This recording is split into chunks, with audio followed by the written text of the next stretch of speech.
for joining us for this last and special panel of the day. My name is Joris van Hoboken. I'm a professor of law at the LSTS group at the VUB and a senior researcher at the IVIR Institute at the University of Amsterdam. I'm an information law scholar with a research focus on platform regulation and fundamental rights, and I'll be moderating this panel. We are extremely thrilled that Julie Cohen, one of the leading information law scholars of our time, has taken our invite to provide an introduction to her new book and engage in a discussion on this panel. Three leading European scholars will act as discussants. In her new book, Between Truth and Power, so this is the book, I have a physical copy with me. I have also a copy on Amazon Kindle. It's available, I was asked to say, on the Epic bookstore. It's also available in other bookstores, but if you want to support a privacy organization, you can get it through the Epic bookstore. In her book, Between Truth and Power, the Legal Constructions of Informational Capitalism, Julie Cohen offers a comprehensive exploration of the ways that law and information technology are remaking each other. In a cross-cutting inquiry that spans many different substantive fields of legal scholarship, she identifies large-scale patterns of institutional change, integrating perspectives from law, political economy, communication studies, and STS. Julie Cohen, our special guest, is the Mark Clester Memolin Professor of Law and Technology at the Georgetown University Law Center. She teaches and writes about surveillance, privacy and data protection, intellectual property, information platforms, and the ways that networked information and communication technologies are reshaping legal institutions. We are here to hear about her latest book, Between Truth and Power, the Legal Constructions of Informational Capitalism. Our discussants are Orla Lynskey, Alessandro Mantelero, and Michael Veale. Orla Lynskey is an associate professor at the LSE Law Department and a visiting professor at the College of Europe, Bruges, and her current research focuses on the impact of market structure and market power on the effectiveness of data governance frameworks. Alessandro Mantelero is associate professor of private law and data ethics and protection at the Polytechnic University of Turin. He is an expert on the regulation of AI, data protection, and data regulation more generally. And finally, Michael Veale is a lecturer in digital rights and regulation at UCL's Faculty of Laws and Digital Charter Fellow at the Alan Turing Institute. He specializes in the intersection of human-computer interaction, computer science and technology law, particularly concerning privacy, data protection and digital tracking, and emerging technologies, including machine learning, artificial intelligence, and encrypted data analysis.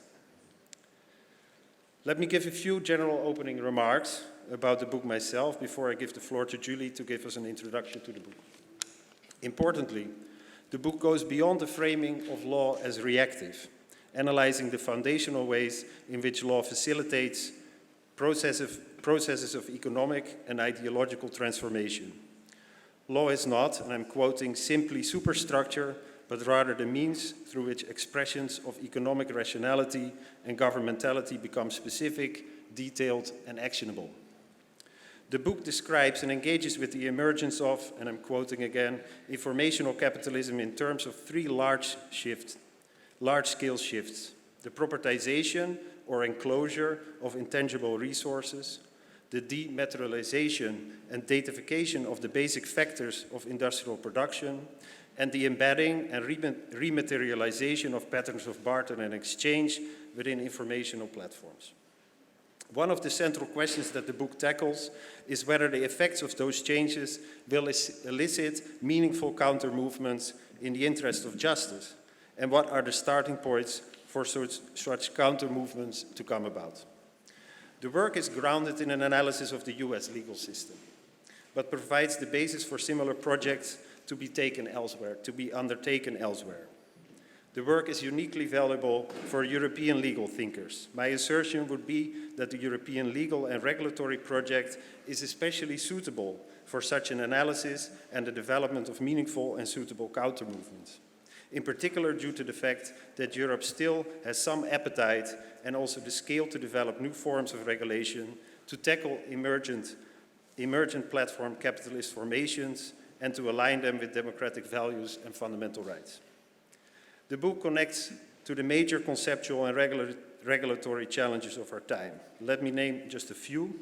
The proper allocation of liability and responsibility of platforms, for platform user activity, and also for the variety of externalities of platform optimization processes that we are faced with.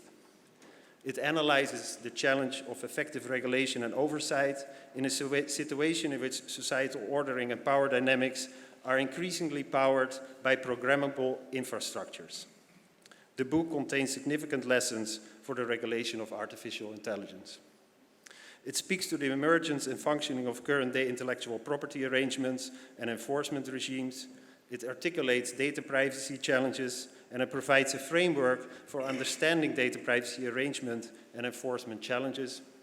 And finally, and most crucially, it speaks to the challenges at the intersection of various legal frameworks, including the interplay of competition law, data privacy law, consumer protection, media law, and fundamental rights, as they relate to platform power, platform governance, regulatory oversight, and dispute resolution. Please join me in welcoming the author of this impressive contribution to our fields of study, Professor Julie Cohen.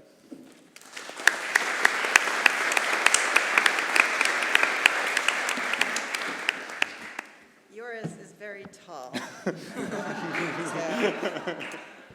Thank you so much, Joris, and thank you to CPDP for making space for this panel, and to my very distinguished and wonderful group of commentators, and to all of you, because it's pretty late in the day at this point. I just want to note, the book is available through Epic. There's also this lovely little code here that'll get you 30% off if you go through the oxforduniversitypress.com website. So that's a code you may want to have. So I'm just going to talk for about 10 minutes to set the stage. If you haven't already read all 300 and X pages of it. As Joris said, the one thing that the book begins by doing is by framing the moment of political economic transformation that we're now in terms of a parallel to a prior era of transformation from agrarian to industrial capitalism. Then the ground was set for the emergence of a market economy, for the commodification of factors of industrial production, for the emergence of the fictional construct of a market that was sort of everywhere and nowhere, and mediated by the laws of supply and demand. We're seeing parallels to those shifts now in terms of datafication of the factors of production and the emergence of the platform as a site of economic exchange, which is not exactly like the market because it's got protocols, it's materially mediated, it's operated by private entities, all sorts of things going on that both create parallels and allow for new differences.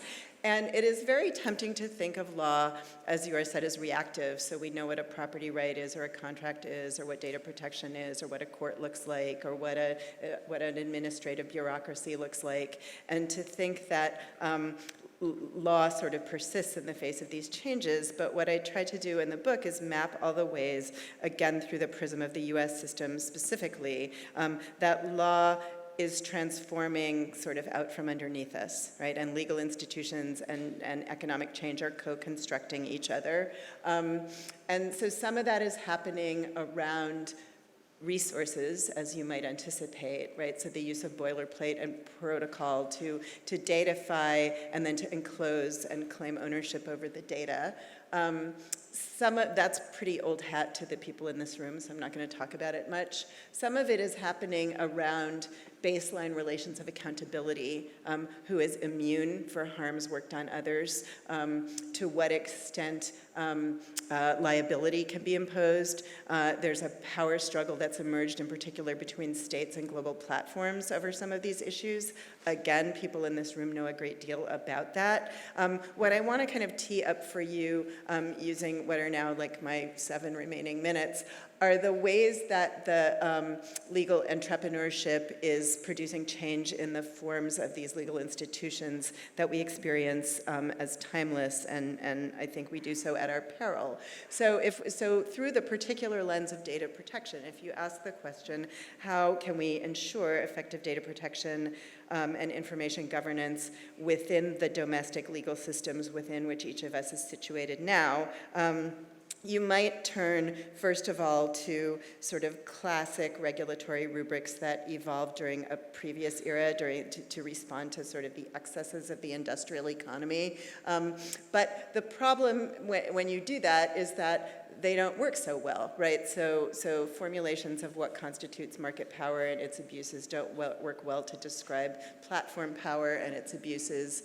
We don't, the classic regulatory lenses of market distortion and how you cure it using information forcing or information blocking strategies, right? So we require information to be given to consumers or we prohibit insider trading, don't work so well when the problem is infoglut, and opacity of algorithmic mediation, too much information and no access to the rules by which it's being algorithmically served up in different ways to different people, and not enough attention comprehensively to threat modeling, although that's starting to change.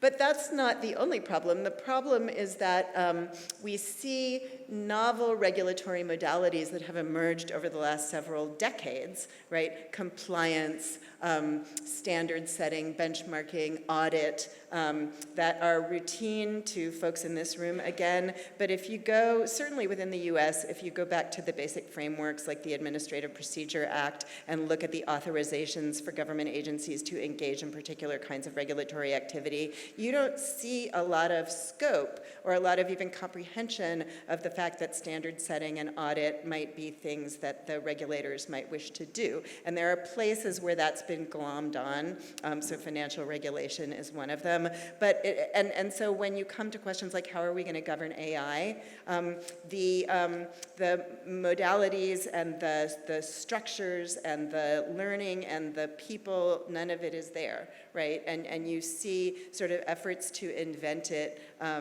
haphazardly across different places in the administrative state, not from the ground up as it needs to be done, and you don't see a lot of learning from failures. It's as though each agency is trying to reinvent the same thing, and some of this is structural. But then you also see, it's not as though tech, for example, is standing still while this is happening. So you see, again, legal entrepreneurship around the forms of government that are emerging. So it's not that nobody is regulating these processes, it's that the regulation that there is privatized and black boxed, and that these discourses that are heavily managerialist emerge. Okay, I don't want to throw stones, but I'm going to use an example from a panel I went to here yesterday. So I went to the panel on the NIST privacy framework. There were some really smart, impressive people on that panel, and I found it very interesting. But I also found it interesting that it was 45 minutes of basically management consultant speak, and then they opened the mic for questions and nobody got up, right? Because a room full of lawyers sat there and heard this management consultant speak, and it was hard to know what to say about it, even though it is urgently, urgently necessary, right? So my purpose is not to throw stones, and NIST is urgently, urgently necessary and sits on the very periphery of the American administrative state as far as any understanding of how to integrate the urgent work it's doing into everything else the government is doing and achieve sort of adequate public transparency and oversight. Managerial governance is a thing. I think I'm almost about to stop, but I want to just tee up the parallel question. How do you do this then globally? Assuming you solve all of these domestic regulatory configuration problems, we would need to know how to talk about them globally because data flows are global. And what we see is sort of a parallel takeover of transnational processes that are sort of being assimilated into the fabric of trade and internet standards dialogues, again through sort of expert standard-making discourses that are very opaque and inaccessible to global publics. And we talk in terms of data nationalization, right, and data flows across borders. And meanwhile, an older set of institutions constituted around human rights discourse and the need to protect fundamental rights that really sucks, are being disintermediated.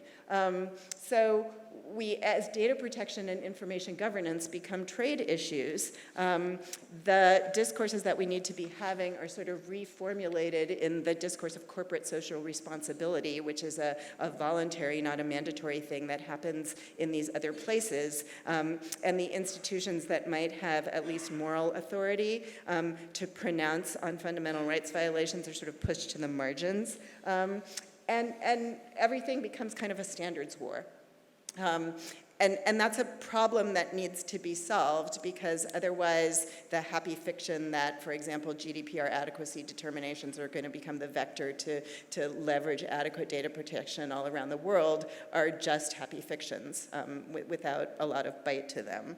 So I try to kind of walk people up to the edge of these two questions and invite you to figure out how to solve them. And I'm going to stop because Joris wanted me to be brief, and I hope I've managed. Thank you. Thank you.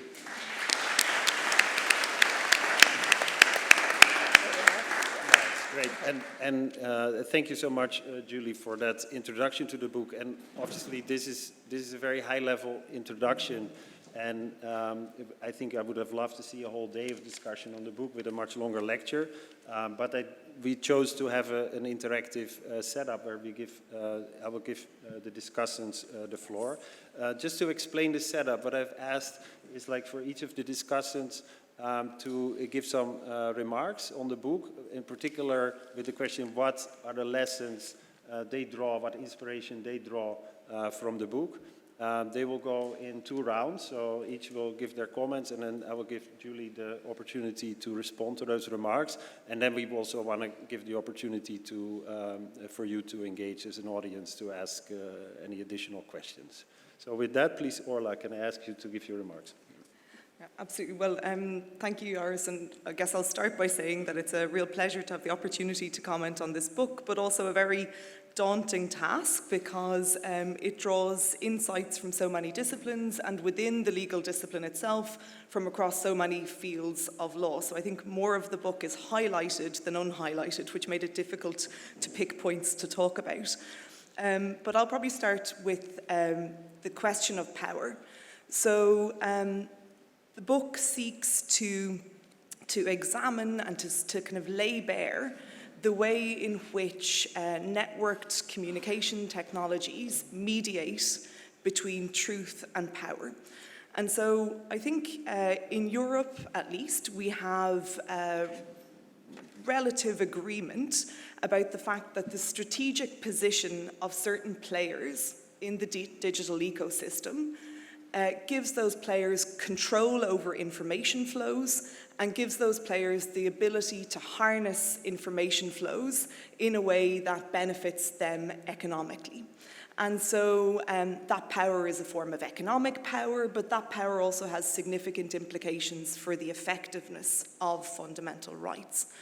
And so as a result, many lawyers and scholars have been considering, and myself included, what existing legal mechanisms we have to try to regulate or to harness or to rein in this power of the digital platforms.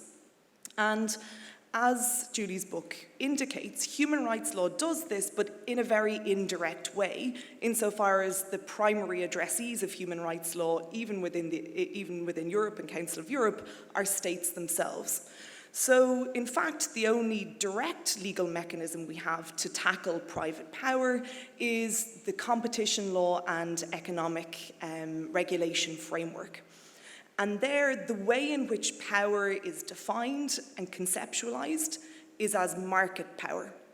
And so, in this book, what you see is an identification of the ways in which, some of the ways in which market power is badly aligned to the digital environment and to the problems that we are now seeking to address. And if I were to describe that, I would say it's in 2 ways. First of all, because of the idea of the market. So typically for economic regulation and for competition analysis, we assume that markets are discrete, easily defined kind of structures, whereas in fact, increasingly in the digital environment, you have a lot of vertical integration between firms, so where they're operating at multiple layers, in multiple infrastructure and application layers in the digital ecosystem. And this means that they can leverage power from one market to another in a way that the economic definition of market power doesn't really take into account. So first is the issue of market. The second then is the issue of power itself, because that power is defined in terms of economic harm. Whereas a lot of the harms that we, I think, in this room are thinking about are not merely economic harms to consumers, but societal harms to citizens. And so in that sense, you also have this mismatch between market power and the types of power that are at play. The challenge then is to try to define alternatives. And I think this is where scholars, again, myself included, have come completely undone. So in trying to define this maybe as informational power or data power, Samson Isaias has come up with so a PhD candidate has come up with the idea of using the theory of emergence as opposed to reductionism to look at this. So to say that the power here is more than the sum of its parts, so a little bit similar to mosaic theory and the way that that's being used. And to say competition authorities in looking at power shouldn't look at discrete markets, they need to look at these markets more holistically. And then, I guess, at a regulatory level, in the UK recently, the Furman report has recommended that instead of looking at market power, we start to consider strategically significant market position. So it's not that people are kind of unaware of the inadequacies of market power, it's that there's a lack of ability to move forward in defining this power. And so what I thought was incredibly interesting about this work, about where it addresses power, is that it doesn't really try to define power in the ways that those other attempts I've been talking about have sought to redefine power within competition law. Rather, it acknowledges that power itself shape shifts, is I think the way it's described, that it is pragmatic, and instead it looks to find and to identify ways in which power operates. So it looks at how power is operating on the ground rather than trying to provide a definition of power. And so I don't think I have time to go into some of those examples, but in essence here, arguing that companies with power are very adept at maybe gaming the legal framework is the wrong way to describe it, but it's at finding gaps in the legal framework and at using those gaps, filling those gaps to their advantage. And so one example of that, which is, I guess, not in the book. Yeah, okay. So I'll come back to the examples later on, but maybe a first question for Julie would be, do you think these attempts to redefine power within competition law are kind of incompatible with your vision of power, or do you think there's merit in trying to redefine power as in market power? So how do you see the relationship between these efforts? Thank you. So we will do like all the discussions, and then I'll give Julie the floor. Alessandro, please. Thank you, and thank you for the opportunity to read this book that is very interesting. And I think that we can define the book according to an old adagio is the journey, not the arrived, matters, because it's a journey through different kind of topics and issues. So it's very interesting from this perspective because it's about it's very important, the legal construction of information capitalism. So try to address very different kind of topic. And of course, I focus only on some specific issues that from my personal also research interest are considered relevant. And for instance, Julie used a category of biopolitical public domain. And this biopolitical is related to the fact that big company and platform have, Julie said, their purpose is to make human behaviors and reveal preferences calculable, practicable, and profitable in aggregate. So the idea of the aggregation and the profiling in a dimension that is a sort of a social profiling. And I want to make a sort of cross-analysis of this book, because this is in the second chapter. And in another chapter, Julie focused on fundamental rights and point out the individual dimension of fundamental rights. So I think that there is a connection between this initial chapter and one of the last chapters. Because if we consider this sort of biopolitical dimension or collective dimension that is used by the platform, of course the consequence is that the traditional idea that we have of the safeguard in terms of rights that are safeguarded by the system, that is, as she mentioned, traditionally based on the individual dimension, is not able to completely address this challenge. Because this challenge is not an individual dimension, but as a collective dimension. And I think that in this regard, human rights as an important instrument. Julie is a bit skeptical from my perspective about human rights. I'm more positive about human rights. I think that this is also an element related, I think, from the context. The European context in human rights compared with the US context in human rights is different. And so probably we trust more in the role of human rights also because in our experience, not only international courts, but also national courts give more voice to human rights. But in this sense, my question is also one of my topics of research is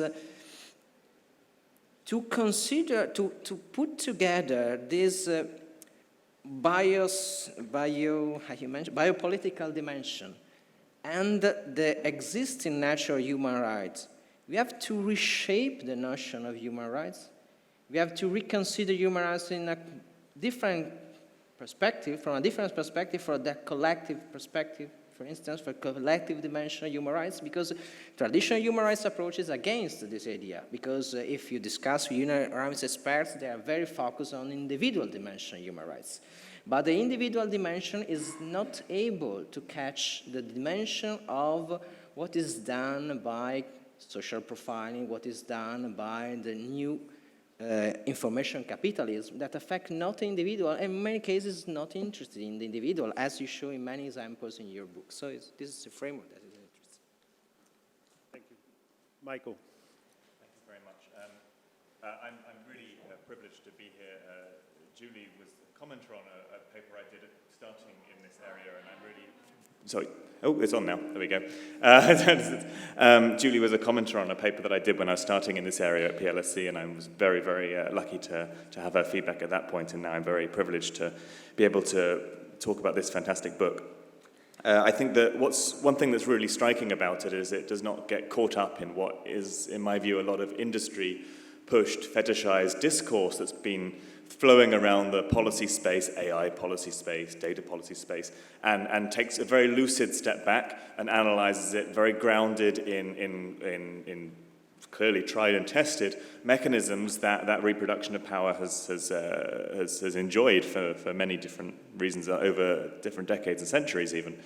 These are things like the idea that centralized data is very important, the idea that there are sort of secret inferences, and that's the secret to what the manipulation's going on. Maybe that we need to think about fairness and turn everything into issues of mathematical equality rather than bigger questions of power.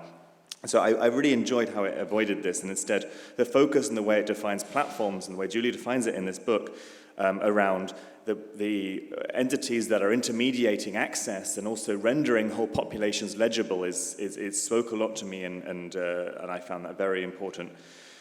And I think one chapter of this book, if I could take home one chapter that I found extremely insightful in work I'm doing at the moment and also activism I'm doing, is her chapter on networks and transnational governance.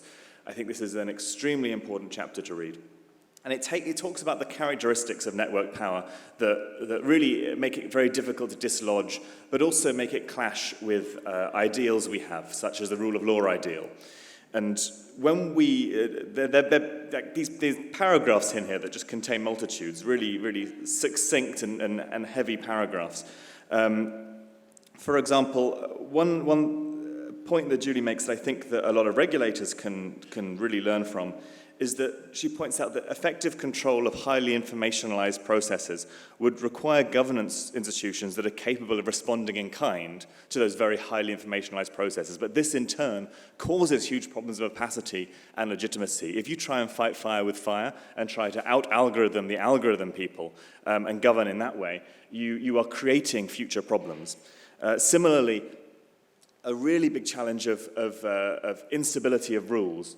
So the idea that these powerful entities are not obeying ideas like consistency and constancy, but in changing the rules and disintermediating frequently, create frustrating path dependencies and what Julie calls a destabilizing failure of finality that clashes what we think about understanding complex problems. So my question for Julie in this is when she talks about how we would perhaps fix this problem without a cadre of auditors, without the management speak that were being discussed, but creative solutions, is data protection and the regulators we've got, are they up for the job of these creative solutions? Like, competition has some idea of creative solutions, but what legitimacy do you need to be almost an executive regulator that goes in and says, let's reshape this infrastructure? Who can provide that legitimacy, that creative legitimacy? Cool. Okay. So thank you all. Those are hugely important and difficult questions. So and I think all of them are sort of asking the same question, like, where are the categories that we need, right? So Orla wants to know, is there merit in trying to define power? To which I have to say yes, because that's how the law works, right? The law creates categories and uses them to constrain power, right? And also to channel productive activity. And that's almost all the law does, right? It creates categories and processes. And if it is not going to create categories and processes, then you have ad hoc personalized law, which is actually trendy now, and that's nothing, right? That's not the rule of law. That's just institutionalized ad hocery. So yes, but we need, I think, in this pursuit of relevant categories, how do you define power? How do you sort of revision human rights for the era of large collective implications? How do you, how do you reach for consistency and constancy in an algorithmically mediated world? We're often quite reluctant to throw out the old categories. So for example, these huge disputes around whether a gig worker is an employee, right? Is a huge fight about whether an old set of categories apply, and in our system, the categories are who's a worker, who's an employee, who's an employer, and those categories are artifacts, right? They were only ever a regulatory settlement, a compromise reached to solve problems that were really important 60 years ago, or 80 years ago, or 100 years ago. And so there's a twofold lesson, right? You're going to need new categories. You may have to get rid of the old ones, right? But also it's important not to let the perfect be the enemy of the good. Where is the perfectly fair algorithm being super important as an example here? Because you're never going to have that. You're just going to have a new set of settlements. And so process also, right? It doesn't seem to be the case that courts are as useful to administering these categories and conducting processes as they used to be, at least not without a lot of re-envisioning, right? There needs to be a way to create an institution that sort of has its finger on the pulse of the algorithm and yet is publicly accountable. And that's what I think that's what we're reaching for. I don't think data protection is going to be, data protection is in the vanguard of a lot of these issues, but data protection right now is still trapped in a powerfully individualistic framework also. And so I sort of doubt that the data protection regulator is going to be able to get us to where we need to go. The AI regulator, if we constitute it properly, maybe. But we don't even know what that looks like yet. Okay, let's go for a second round. Reactions, questions, remarks. Orla, please. So in chapter 6, the book deals with the regulatory state in the information age, and I think everybody in the room is probably concerned with the question of how you effectively regulate in this information age. And so one of the very compelling arguments that's made in that chapter is that within the kind of language of regulation, we have seen a very pronounced shift, I guess, from the precautionary principle to the better regulation agenda, if we wanted to call it that, to cost-benefit analysis, to risk regulation. And in fact, if you look at the Data Protection Directive to the GDPR, you see that the introduction of that layer of what Ruben Binns calls meta-regulation is there. And so I think that the argument has been made that that could represent a kind of a form of ideological capture, and that whether or not we kind of accept the idea of better regulation is in itself something that needs to be discussed and contested. But I also got the impression from the book that, Judy, you view Europe as perhaps a more fruitful ground for experimentation in terms of policy than the US, precisely because a lot of the better regulation agenda is still a little contested here. So, you know, if I took just one example, there's a kind of a lively discussion in competition law at the moment about where the burden of proof should lie in the context of mergers, about whether or not a merger should go ahead. So should it be on the merging firms to show that the acquisition would cause no harm to something like data protection, or should it be for the competition authority to demonstrate that? And so I think in lots of areas, the laws around content moderation or immoderation also kind of reflect this. So I guess in light of that, one question from this would be, is it problematic if we start to see emerge very different approaches to regulating the information society globally? And I think you already kind of track this a little bit by looking at the Chinese model, the US model, the European model. What implications will that have, given that primarily the firms we're talking about regulating here are kind of transnational in nature? Will that hinder the effectiveness of the effort here? I'm also interested in the same chapter, but from a different perspective. There's a part. Can you go to the mic? There is a part in this chapter that is interesting because it's about the assessment, so the cost benefit, etc. But I want not to discuss about it. I'm more interested in the second part, in which you point out the problem of the complexity, opacity of technology, and so. My question, that is a question that I also had in mind since many times, is if technology becomes more and more complicated, as we see, for instance, in artificial intelligence, is it still possible for lawyers, and as a consequence for regulators, to regulate technology? Because when the level of complexity and the level of technical knowledge that is required to understand the system is so high, in many cases it's very difficult to have enough information and enough awareness to create an adequate regulation. And you see also that, for instance, in the ongoing process about the code of ethics created by computer scientists, for instance, in the field of artificial intelligence. So there is the risk of a sort of shift of the regulatory leadership, if you want, from the lawyers on the people with a legal background to the technical background that have some general ideas about human rights or main principles and know well the machine.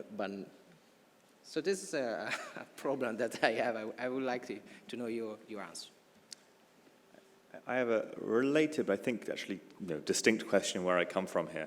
I don't think we ever have understood the frames which we prescribe policy solutions using. Macroeconomics is obviously a fiction, and it's a fiction that is linked to certain policy remedies which people use almost in a knee-jerk way.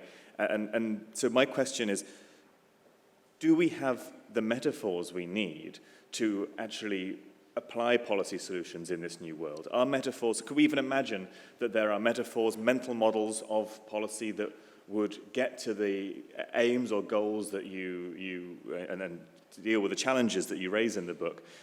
Do you have hope we can find them, or are we going to, is the market just the too complicated end of our metaphors, and beyond that there's just a wasteland where we can't really hope to make anything that would stick with politicians or policymakers? So, so more good questions. So, so I'm going to go backwards, right? So we don't have the metaphors we need, but we could, right? And there's an important sense in which we have to, again, be willing to see the legal institutions we have as artifactual, right? So again, I'm going to talk about another panel. I went to this morning a really wonderful panel on political micro-targeting this morning at 10:30 down in the cave in the basement. And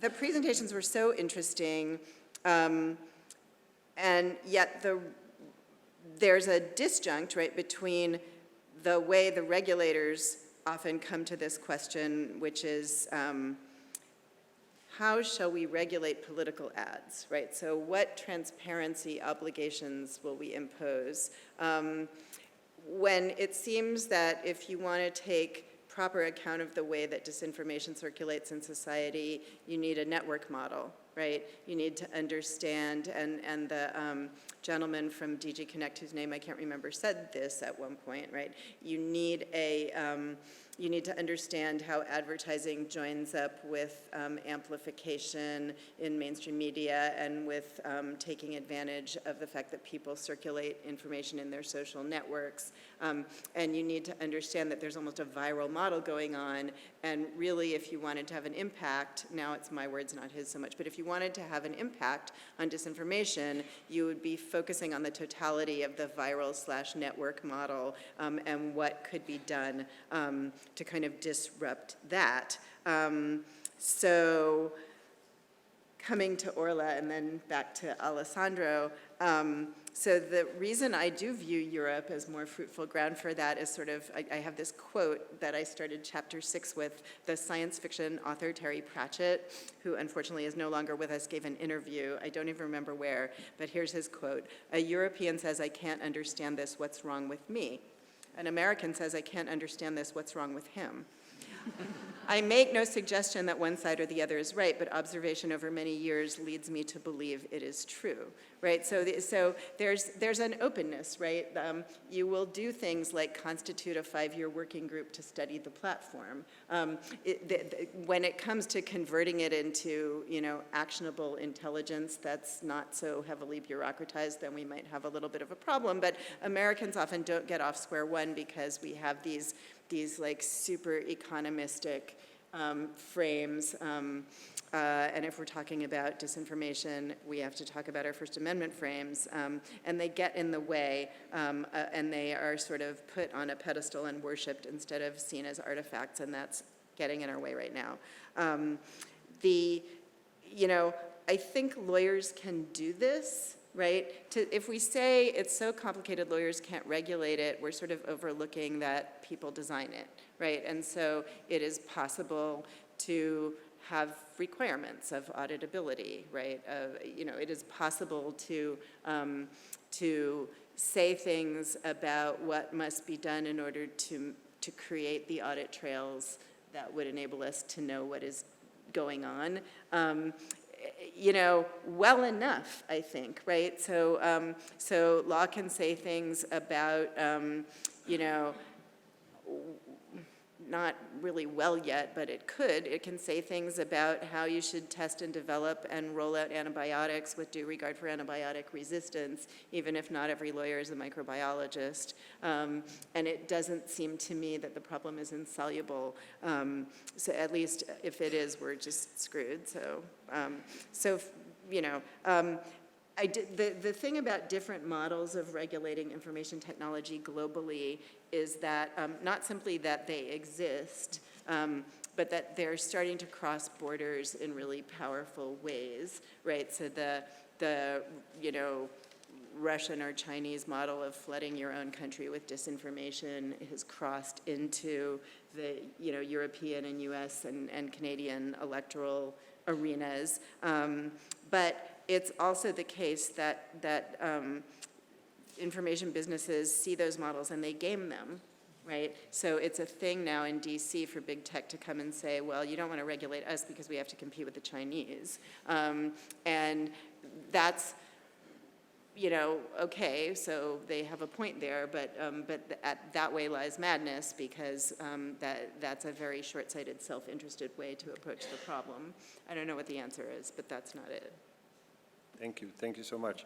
So I'm looking at the time. We have about 25 minutes that we have left, and if you have questions, please slowly get to the mic. I'm going to kick things off myself while you get ready with your questions, with a question that connects to the last remarks, which is that lately we have seen and hear a lot more, also in closed circles, discussions about the realities and future of decoupling. Mm-hmm. And this is something that maybe could be a little bit of a blind spot maybe of the book. It's a relatively maybe new phenomenon. My sense of the book is that is that you take the view of like globalized systems and you're not engaging with this possibility of decoupling very much in the book. So I would like to ask you to maybe say what you're thinking of that possibility, that we will see different models just doing the work within particular types of regions and spheres of influence.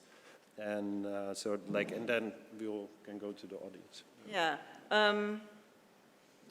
So, I mean, I guess the reason I don't engage much with it is because the efforts that decoupling that come to mind most prominently, which was there was the Brazilian Marco Civil in the first iterations before the tech companies kind of got their hands on it and watered down some of the nationalization provisions. And then there's the Russian thing going on now where we're just gonna have our own internet. You know, I don't regard either of those as a great success. And it seems that there's this powerful gravitational pull toward data flows across borders, which puts a real burden, I think, on everyone to invent better transnational governance institutions. But, you know, maybe I'm wrong. It's just kind of how it looks from my view. Yeah. I wasn't asking you to read the future on Yeah. global politics. Please, first question. Hi, I'm Joris from the Open Society Foundations. Mm-hmm. I haven't read your book yet, so let me ask a kind of big, naive question. Some of us have had the opportunity already to digest Shoshana Zuboff's other very ambitious attempt to frame the big challenges of our time. And for Shoshana Zuboff, the big problem is that surveillance capitalism undermines human autonomy. Mm-hmm. And this panel discussion was fascinating, but it wasn't clear to me from it what your diagnosis is of the fundamental challenge, or is there one? That's all. Yeah, I guess one way to write, and I've written some stuff in that way, is to ponder the big questions of human autonomy. So I have thoughts about it. That's what I was trying to do here, is just sort of diagnose a moment of sort of institutional institutions dissolving and reconstituting themselves in ways that are troubling. I would say that there's been always kind of a symbiotic relationship between us and our tools, and you press on subjectivity too hard, and everything sort of dissolves into metaphysics. We're constructed by our tools, among other things. And the question is very much one about how we are going to, the extent to which we are going to permit the tools that are now emerging to construct us in particular ways rather than in other ways, right? The space for autonomy has always been interstitial within the spaces created by cultures and tools. Some visions of sort of full-on digitization and platformization and profiling reduce the space for that autonomy to nothing, and that's a problem. I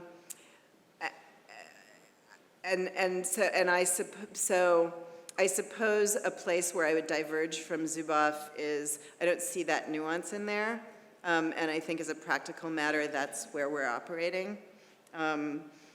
You know, I will say though that I think a transformative piece of what Zuboff gives us is a vocabulary, right? So there is so much, you know, sound and fury, at least in the US, was wasted on the sort of pointless contention that private entities can't exercise authoritarian power, and so it's just the market talking. And in this idea of instrumentarian power, right, she gives us a really necessary toolkit to talk about why the power is objectionable, but you still have to understand that autonomy in a vacuum is not really a very meaningful thing to talk about. The question is kind of what kind of spaces are going to be constructed for it.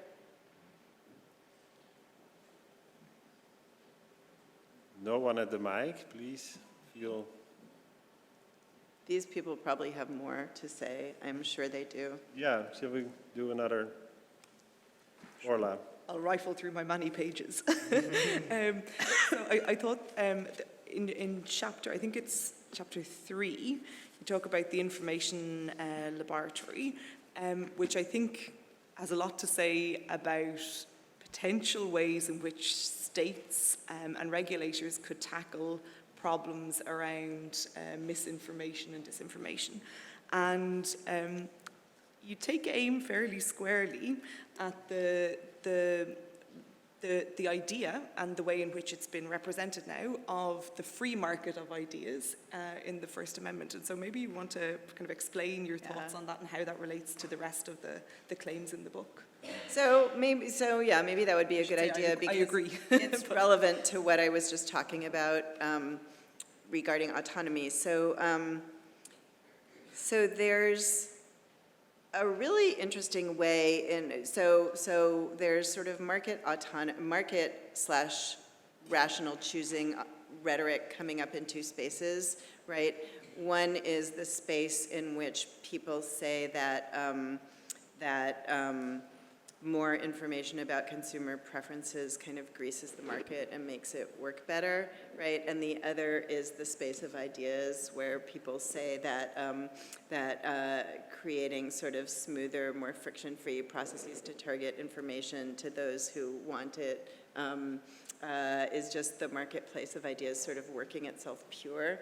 And the interesting thing about both of those arguments is when you take account of the way the system is increasingly being architected to work, they sort of consume themselves, right? So if you have perfect information about, start with consumers and then we'll come back to this other one, what everybody's reservation price is, to put it in economic terms. In other words, you know, for everybody in the room, 150 of you or whatever, I can show you what you want to buy and the price range at which you'll be prepared to buy it.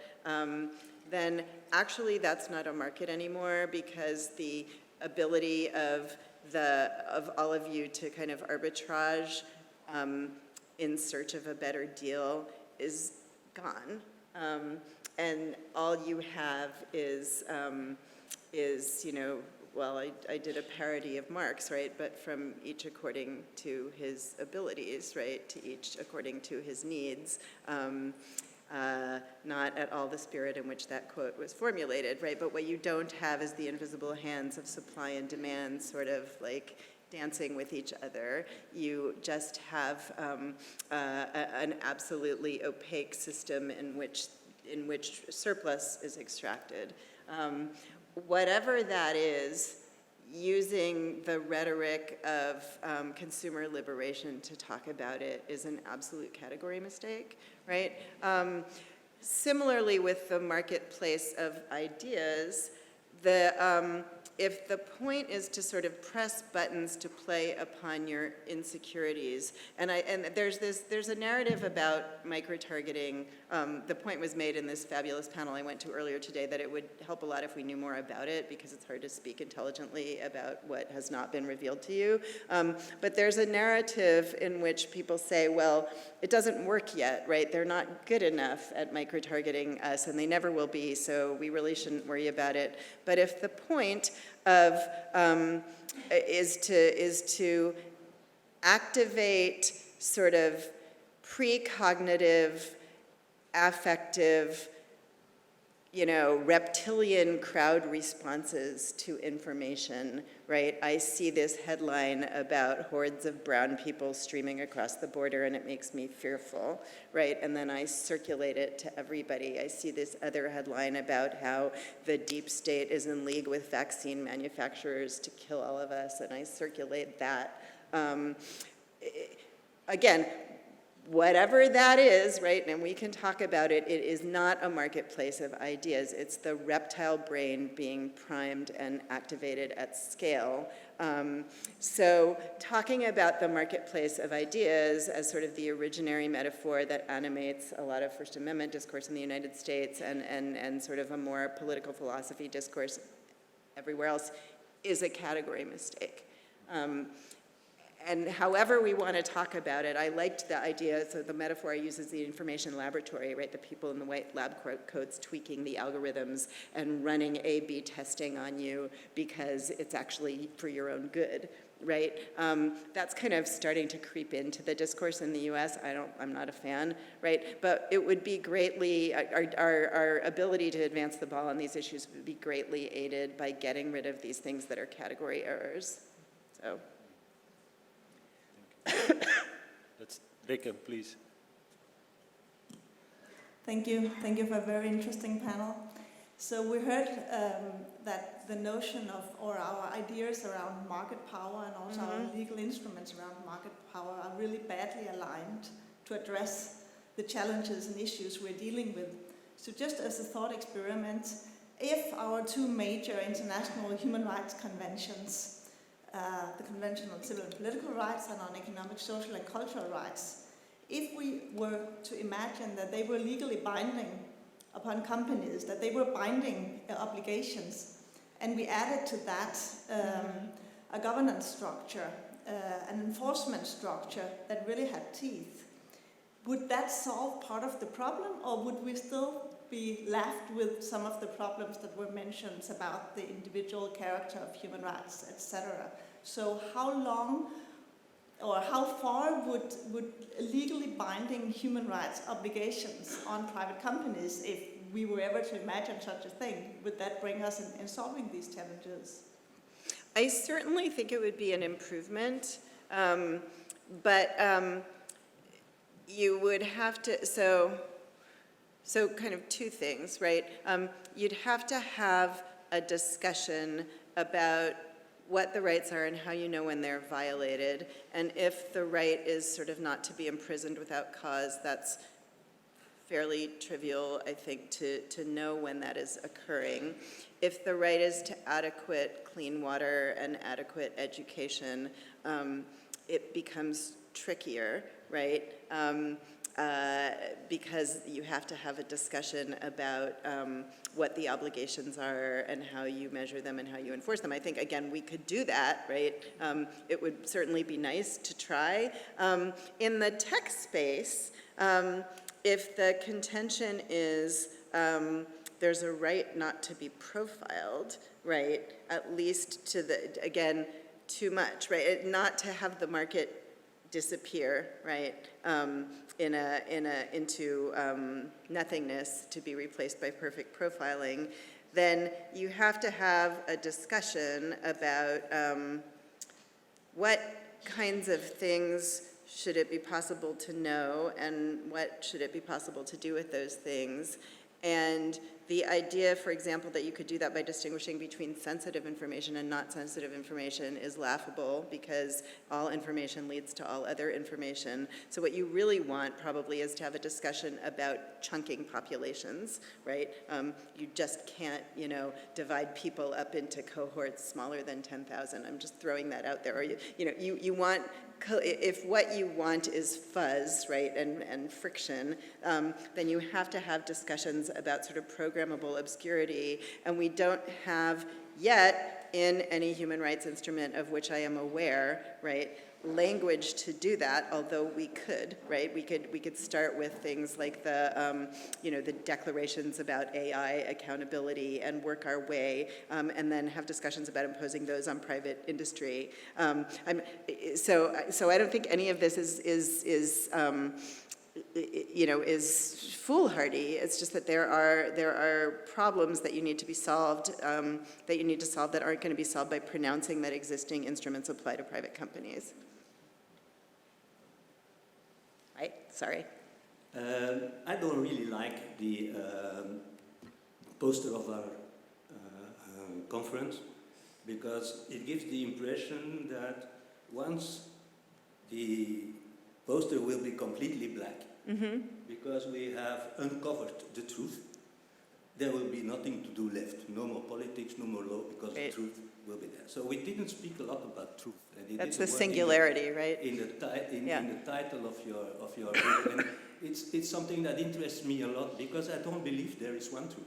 I think there are many truths. There is a legal truth. You have a scientific truth. You can even talk about political truth. So could you expand a bit about the place of truth in your work? I haven't read it yet. Yeah, I will do certainly, but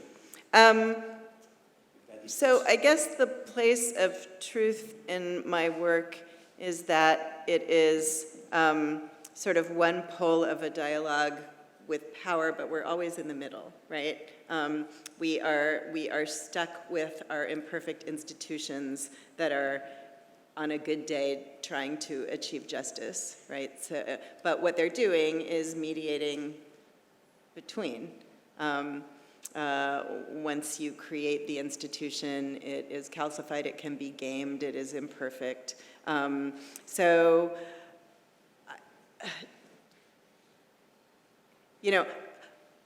I made a decision to do something a little different in this project, which was not to dive down various rabbit holes that presented themselves, including trying to define power, including trying to define the just outcome and prescribe an institutional recipe for getting there, but instead to sort of map the lay of the land and call attention to the ways that these institutions are being reshaped and are reshaping us.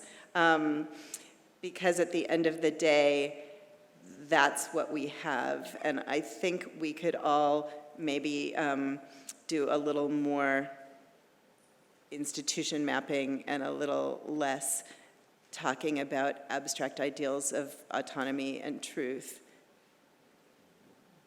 We may not all agree, but yeah. Okay, other questions from the panel, from the discussants? Michael? It just links to the point you had about chunking a second ago. And I was wondering what the role, if there's a comparison there between different cultural understandings of insurance as well as solidarity and ideas there, because I think especially between the US and the EU, but also between continental Europe and the UK, which is an unfortunate island off the coast of the Netherlands. There are really different ideas of what insurance is for and how we should behave. And I don't know if you've got any views on reflections on the interaction between the way that we're being constituted. I don't, except that I've often thought that it's ironic that once you do perfectly profiled individual pricing of insurance, you're not doing insurance anymore, right? And that's a reasonably well-recognized point by now, so, yeah. Any further questions? Neil has one. I do. Hi, guys. So I'm really interested, in, unsurprisingly, in this this free expression point and this truth point. I don't think that this is in that chapter of the book, Julie, but the idea of the marketplace of ideas, right, is itself an artifact which replaces Holmes's original sentence about the competition of the market. But then I realized the actual sentence that where Holmes introduced in the Abrams dissent includes both truth and power, right? Holmes says the best test of truth is the power of the thought to get itself accepted in the competition of the market. And so given truth, power, and competition, and I know and I realize that in the book you don't lay a blueprint for the Pollyanna-ish, Pollyanny counter-movement that you're calling for. What would a post-industrial information age artifactual system of free expression look like? Right. Well, if the problem is viral networked spread of disinformation, which I think you and I would probably agree it is, right, then we have to start talking about things that feel powerfully alien, right? So instead of chunking populations, right, interrupting flows, right? And I'm actually reading right now a draft by somebody, I don't want to name names publicly because it's a really drafty draft, but there are all of these things that happen, right, behind the veil, right? The algorithm changes and suddenly something is deprioritized. Something becomes harder to find, something becomes easier to find. There are, hosts of design interventions that, about which there is no public conversation and there needs to be. Instead, we're doing whack-a-mole with content removals one by one at the end of the pipeline, which is not ever going to achieve what it is hoped to achieve. It's just going to make us all crazy, especially the people that have to look at the stuff. And we're going to need millions of them, right? All sort of papered over with a fig leaf that we're doing moderation. You brought this up before, when the algorithm underneath is doing immoderation, because that's how you get eyeballs. And what needs to happen, right, is public accountability over the viral networked mechanisms for spread. And in the US at this point, 25 people will be standing up yelling, "You want censorship." And if we don't get out of the habit of thinking that way about it, I do not think it is far-fetched to talk about the end of Western democracy. And I happen to like Western democracy for all of its warts. One almost finds oneself without language, right? I tried to write different chapters in different ways, like the bit about platform power without using the word market. It's impossible, right? Try it. And yet that's kind of where we are, I think. So I see two people at the mic, and we have basically 2 minutes left. So I'll just take a final, relatively quick question, and then we'll close the panel. Please. I'll be quick. I bought your book, but I haven't read it. I bought it on Amazon, so I'm really upset that I didn't get the discount. I'm sorry. And just on ad tech, who knows when I'm going to get targeted now, having bought that through Amazon, but that's a different question. Regulatory capture, we talk about a lot. Fiscal capture, I haven't read it, so does your book talk at all about fiscal authority and revenue tax, because that's a very big issue right now, obviously, in our little island off the coast of the Netherlands. So not in so many words, but there are these areas that were sort of bellwethers for the tech crisis, and financial regulation is one of them, environmental regulation is one of them, pharmaceutical regulation is one of them. It's all the same problem. The problem of, regulating bank capital adequacy, the problem of, demonetization and private payment platforms and losing authority over fiat currency and with it revenue enforcement. It's all the same problem, right? And so you're absolutely right. And in the particular US system, there's been, a decades-long project to sort of defang financial regulators by parceling out authority to many different kind of crippled boards with partial jurisdiction. I really don't think that's going to cut it anymore. But there's you come back to the need for algorithmic accountability there as well. So it's a problem that financial regulators should have an interest in helping to solve. Yeah. Thank you so much. Woody, you still want to? Very quickly, Do it. Very quickly. So, Julie, thank you so much, and thank you all to the panelists for this excellent conversation. It's something that I think leaves us with some very important thoughts. But on the matter of taking this, if you're interested, for example, in reform, one of the problems, one of the challenges that we see is that quick fixes are so easy, right, to diagnose these small problems and change them bit by bit. If we were to buy the thesis that we have these sort of deeper structural problems that we have to live with, how do we sell people that are going to be voting on representatives who will then enact legislation? How do we make this the pitch that this is in fact about the need for deeper structural change and the importance of keeping an eye on these sort of the ways in which institutions are shaping things at the macro level rather than the micro level, and to avoid sort of cheap fixes which often leverage the same technologies that create the problems that you identify. It's a problem, right? Because they want results, right? So I'm trying to magic up funding to do, a 5 to 10 year long working group to redraft some framework laws in an area, and I'm getting to, the foundations are in this space, but they want something that they can do a dog and pony show on in 18 months. Yeah. It's a real problem, right? I do think that there are enough people who are starting to sort of get the difficulties that if you presented them with, like, in the U.S. space, again, an Administrative Procedure Act 2.0, right? Or, a draft framework for financial regulation that had algorithmic accountability built in at its core, you might be able to sell it, but the problem is that you can't magic it out of nowhere, and it probably takes 5 to 10 years of really careful thought to put it together, which is, again, why I like that the Europeans are willing to actually fund stuff like that. Right. But I don't think you're going to get it from legislators voting in a vacuum to authorize an agency to do anything, both because the processes are dysfunctional and because there's no confidence that what you would get at the other end would be at all, smart. And you're not going to get it through a democratic vote. I mean, it's time for a resurgence of expert-driven policymaking. It just is. Excellent. Right? Thank you so much.